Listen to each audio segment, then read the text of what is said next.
Fun fact. Did you know we can thank Star Wars for the creation of Mass Effect?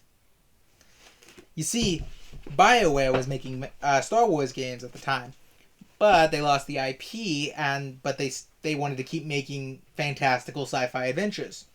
So, in order to keep making those adventures, they created the world of Mass Effect. Which means I can thank Star Wars for creating two of my favorite franchises. Hey there, Afrodo Reviews here, bringing you another book to decide, is it worth reading over second breakfast? Or does it deserve the fiery pit of Mount Doom? That's what we're here to decide. Today's book is Star Wars Allegiance, an EU novel written by Timothy Zahn that was published in January 30th, 2007. The general ratings online that I could find were actually really good for this book. It's got a 4 on Goodreads, a 4.7 on Amazon, a 4.3 on Barnes & Noble, a 4.2 on Kobo, although that's only for the ebook version, and it only has 55, and a 5 on Thrift Books. But that's only 5 votes, and I'm not sure if they were just for the website itself or for the book. So I kind of had to go with what I had. I couldn't find a good 5th website to add in. But anyways, so yeah, it's a pretty decently reviewed book that a lot of people seem to like. And, I mean, I can see why. But, so there's some decent trivia about this book. The first one is that it has a direct sequel in The Choices of One, and is a sort of sequel to The Heir of the Empire. Which, for those of you who don't know, I mean, I don't know how you don't know. I knew about this book before I read it. This is the book that is the first one in the Thrawn Trilogy. A character so popular, he has made the jump into the main canon several times.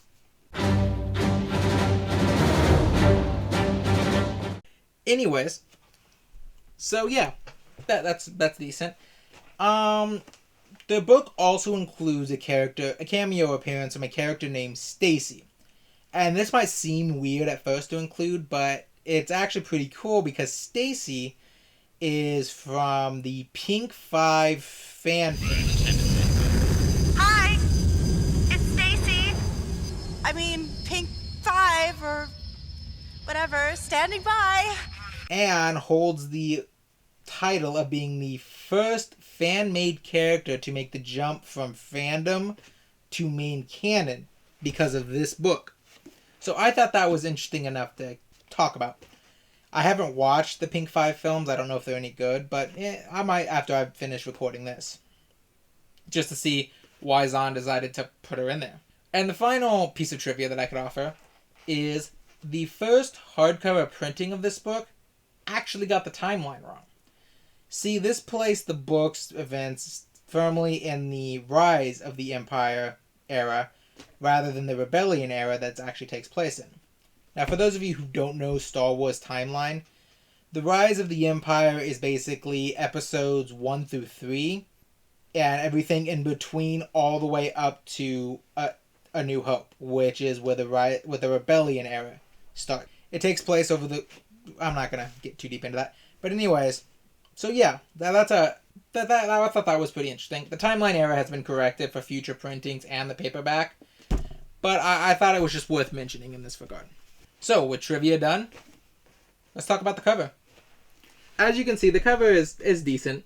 It's got the titular Stormtroopers who go AWOL in this book, which you'll find out later. But in reality, there's not much to talk about in this regard. There's nothing about this cover that really tells you what the book's about, other than it's about some Stormtroopers. And that's not even completely what the book's about. From this cover alone, without having read it, I actually thought the Stormtroopers are bad guys in this, when in reality they're good guys. And that's just the way it's framed. The harsh orange, the way this trooper's kind of bearing down on you. These guys don't feel like heroes in this cover, even though I'm pretty sure they're supposed to be heroes in the book. So yeah, it's not a great front cover. The back has Mara Jade standing there along with the synopsis, as well as a small little paragraph about the author, Timothy Zahn. Although I think at this point, if Timothy Zahn is like the R.A. Salvatore of D&D, which, if you don't know who R.A. Salvatore is, he wrote the Drizzt books. Yeah, this cover is not great. Yeah, I mean, it's fine. I don't have too much to complain about, but like I said, I think the front cover kind of sends the wrong message about who the Stormtroopers are, and it just, I would have gone with something different. And looking it up, I couldn't find any alternate covers, so I'm left to conclude that's what they honestly thought was the best overall. But with the cover done, we get into characters.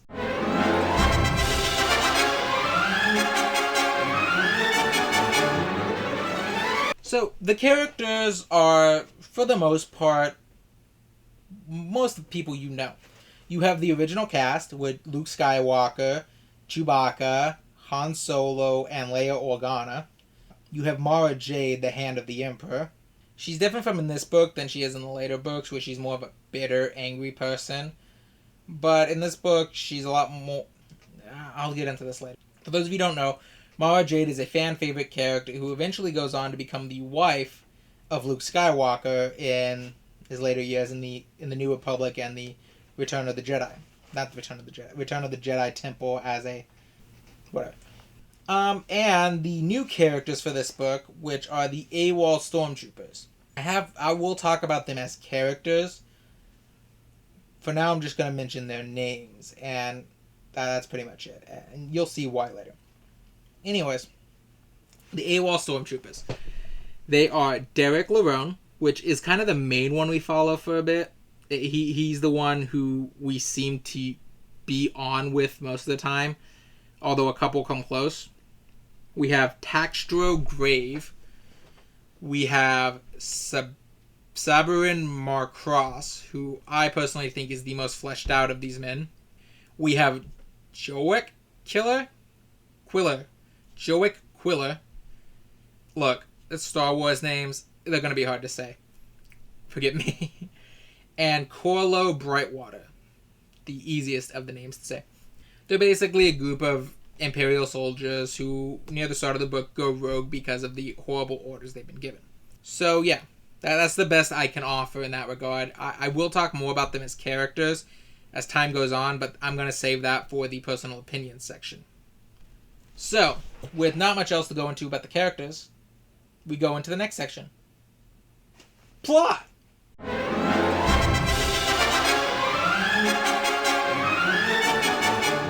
So, the plot is split up to 3 parallel stories that occasionally intersect with each other.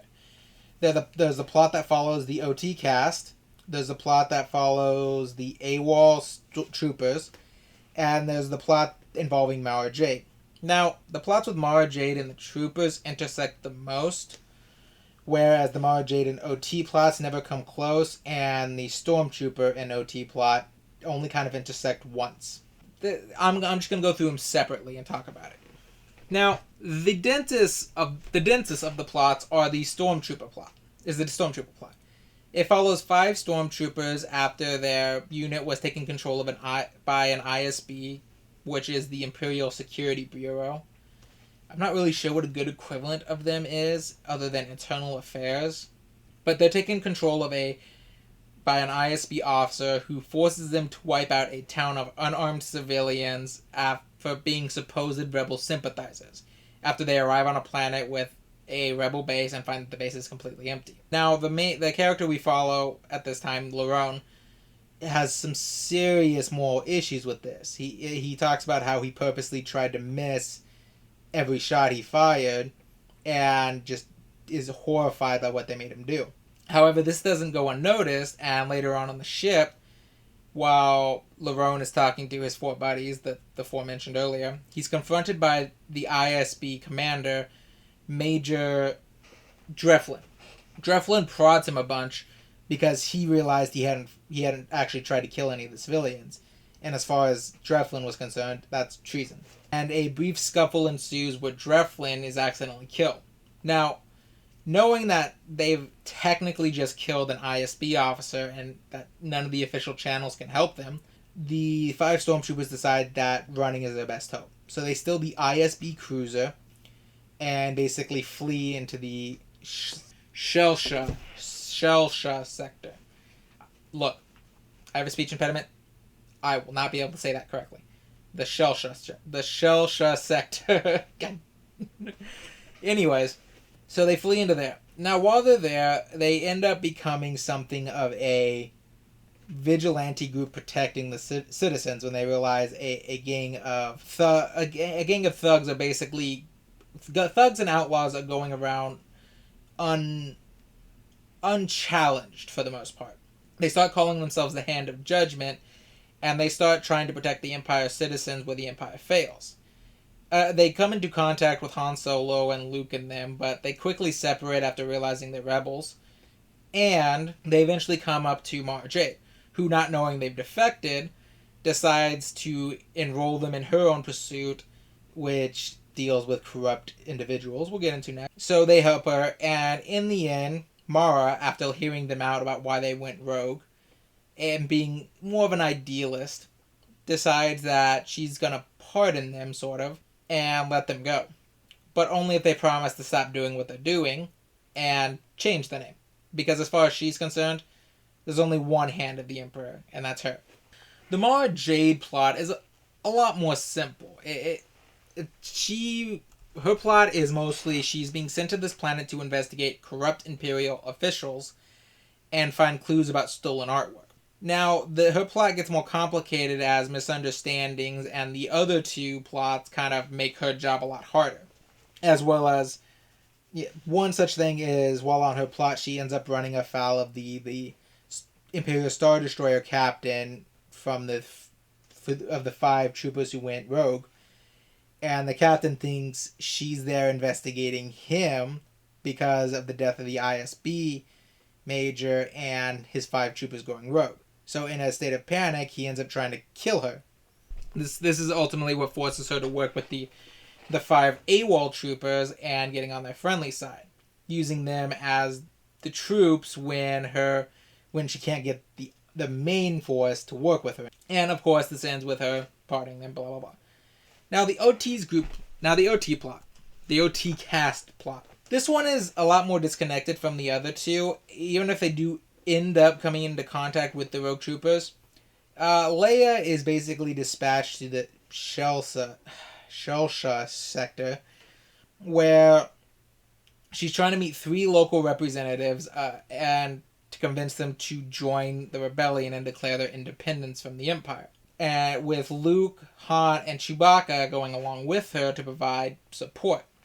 Now they separate to pursue different leads, with Han, Luke, and Chewbacca going to check out the pirates and the outlaws and bandits and stuff that have been attacking the sector a bunch, while Leia stays behind to continue with the negotiations with the governor of the Shelsha sector.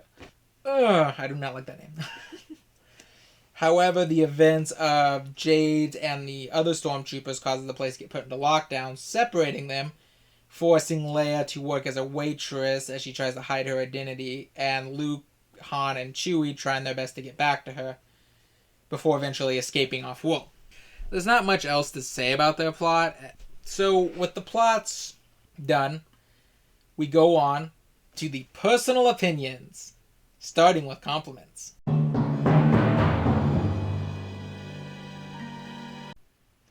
So, the first compliment I have is the legacy characters are on point in this book. Since this takes place in that space between A New Hope and The Empire Strikes Back, we get to see these characters as they once were, with Han being his cocky, arrogant self, wondering why he should stick around, and his thinly veiled attraction to Leia kind of becoming seeming like his anchor almost. He doesn't seem to understand why he's helping the rebellion so much, and keeps trying to find ways out of it, in his own mind. You have a Luke Skywalker who is still unsure of his power and hesitant, questioning his decisions, and he's naive, but not to the point of irritating. And he's still got that idealistic self to him. Chewie's always been a badass, so he's on point in here too. And then you have Leia, who deals with Han in her typical snarky way, while also reminding us, while why she was considered the heart and soul of the rebellion with her negotiation tactics and attempts to get people to join the rebellion. I also really like Mara Jade in this book. I know she becomes much more bitter and angry in the main series, but in this one she's still a young, youthful, idealistic, and naive person who truly believes in what the Empire says it stands for, without quite realizing what it actually stands for. And you can kind of understand with the showing that she has in this book how she becomes Luke's wife later on. And I just really like that. Like I said, the legacy characters and their characterization is just really good in this book. Compliment number 2. The action scenes are really well written. I can't really go on and on about this point without just reading you some of the points from the action. But I'll just go on with this. It's basically, they're easy to follow, they're full of adrenaline pumping moments, and you can understand, and you basically get a sense of where everything is and what's happening during these action scenes. Unlike some where if you you get lost in the words, I guess would be a good way of putting it. This has good action, and that's the best I can say about it. Unfortunately, like I said, I can't say too much about this because this is one of those things that, I mean, what else can you say? The action scenes are good. Compliment number 3. The theme is actually really well utilized. And that feels weird to compliment it about because that's what a book should be doing. But it's real. When it's done really well, you need to talk. Obviously, the theme of this book is what it says on the tin. Where do you place your allegiance? At what point do you no longer keep that allegiance? And at what point do you hold on to it even tighter? It's a major theme of the Stormtroopers who question their allegiance to the Empire itself and eventually conclude their allegiance is more in protecting Imperial citizens than the Empire's own allegiance, which is to itself and the Emperor, where the civilians are caught in the crossfire, at best. But you even have smaller scenes, like when Mara Jade walks in on Darth Vader in an Imperial library, and you can already start seeing Vader question his allegiance to the Emperor as Mara realizes he's starting to heavily research into the pilot who destroyed the Death Star, Luke Skywalker. And it's showing that he either has realized or is starting to realize at this point that Luke is his son, and the Emperor lied to him about Luke dying. So yeah, it's one of those. It's nice. It's a theme that's well utilized without Zahn having to beat you over the head with it with a bat. And that's something that not every author can do. I really liked it, and I thought I should compliment it. And unfortunately, with that compliment, I must go on to personal opinions, complaints.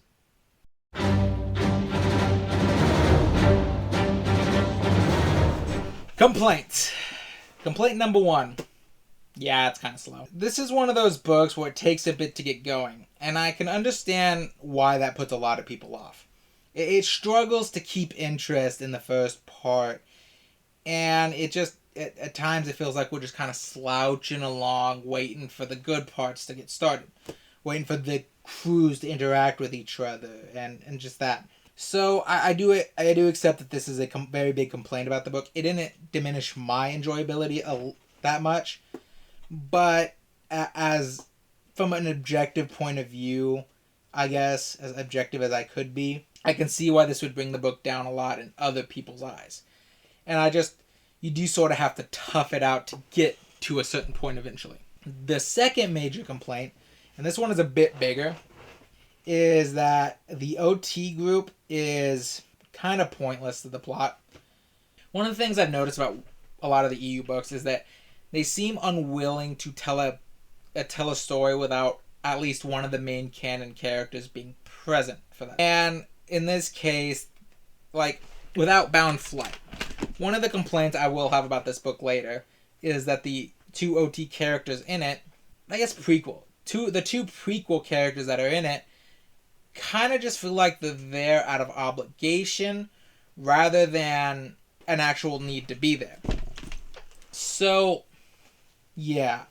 It's just, The reason I say that is the plot is kind of pointless, is that while it's nice to see the characters we love show up, we see the great characterization, we do see how the theme of the book affects them, it doesn't feel like they were really needed to tell this story. It feels like Zahn should have maybe cut them and focused much more on the Stormtroopers and Mara Jade in general. And this sort of ties into a nitpick I'm going to get into next. And honestly, maybe this is a personal thing, as while I really do love the original cast. But like I said, I just think this book should have been about the Stormtroopers and Mara. It probably would have been better to cut out the OT, the original cast. So, those are my two main complaints. So we go on to personal opinions. Nitpicks.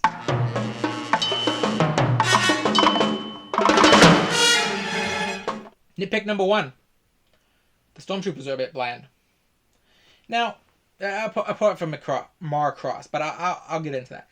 Now, I know what Zahn was going for when he made these characters. They were a group of ordinary people who came to the Empire and are just now realizing how bad the Empire can be, how their allegiance to the Empire is misguided, and how they need to stand up and say, no, this is wrong, and push back against the horrible things that they're being asked to do in service of the Empire. But unfortunately for me, and I know this is probably purely personal opinion, as it probably will work better for other people, I just felt that most of the Stormtroopers were stale and predictable as characters as a result.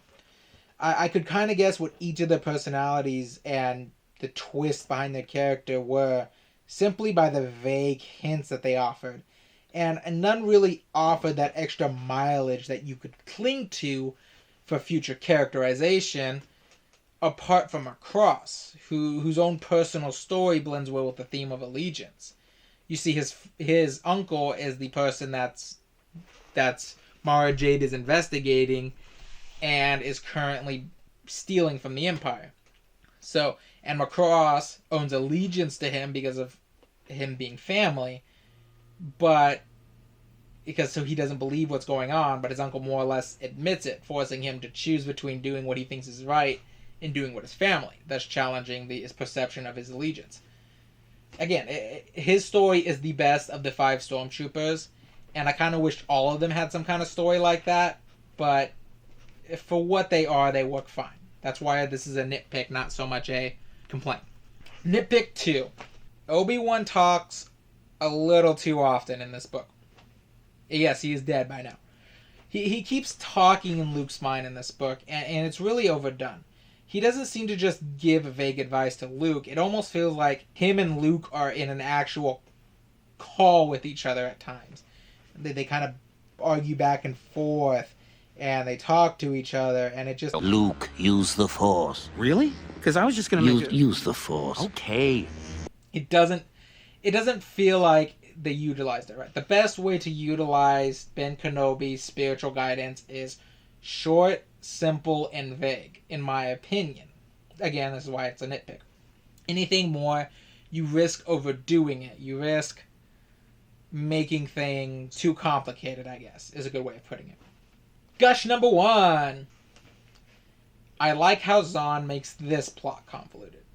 Now, one of the things I found somewhat unbelievable, that just stretched my suspension of disbelief in Outbound Flight, was just how smart every character was.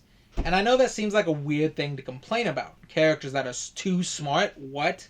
I'm talking like the level that these people were able to figure out motivations, battle tactics, and just what the other person was thinking bordered on the level of them having force powers and able to read minds.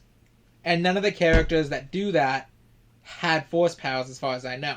So it's one of those, they were so smart and they were using so little information to get the right conclusion every time. It got to the point where I just couldn't believe some of the things that they were able to guess. And I'll talk about it more if I ever review Outbound Flight, which I probably will. But just, yeah. But for this one, what I like is that Zahn made it convoluted by doing the opposite. Characters would take the same pieces of evidence, but conclude different things. And It's never to the point where you're like, how did they get that? No. You can see why they would conclude these things each time, and how they arrived at the conclusion that they did. And because these conclusions are different, these characters are able to bounce off each other well, making things harder or easier for the characters in question. One such example is when Mara Jade is investigating corrupt officials. I already mentioned it, she goes to the Imperial Star Destroyer where the 5 Stormtroopers went AWOL. She mentions that she's investigating them and that she's the Emperor Han. However, fearing that this is all a ploy to arrest him for his rogue troopers and the murder of the ISB agent, Ozzel, the commander of the Star Destroyer, and the ISB guy are panic and attempt to kill her, thus making her job a lot harder, and thus the story more interesting. So yeah, in essence, I think that the way Zahn has characters come to conclusions in this one is leagues above this one. I like the way that they interpret information in this. Nitpick and gush is done. We come to the final verdict.